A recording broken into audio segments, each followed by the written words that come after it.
Well, I think happiness is something that everybody would agree is important to themselves.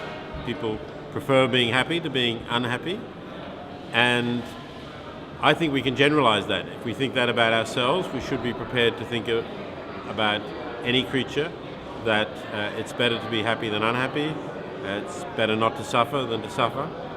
So to me, that's a basic value, a foundational value, which really we should accept for everyone.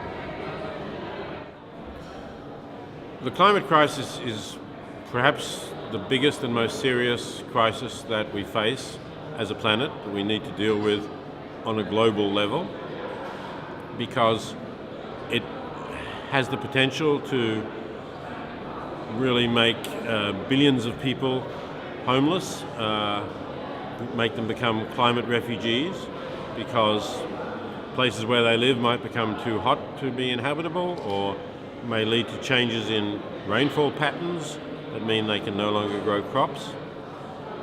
And in coastal areas, sea levels will rise as ice melts, and people in coastal areas may find their homes or their farmlands inundated. So this is going to be a huge problem, which may then have ramifications in terms of causing civil strife and wars as people need to move elsewhere and other countries resist them moving. So I think we need to act as quickly as we can to lessen the changes. We're already having some changes to climate, but to slow them down and prevent them getting completely out of hand, I think we need to act very quickly.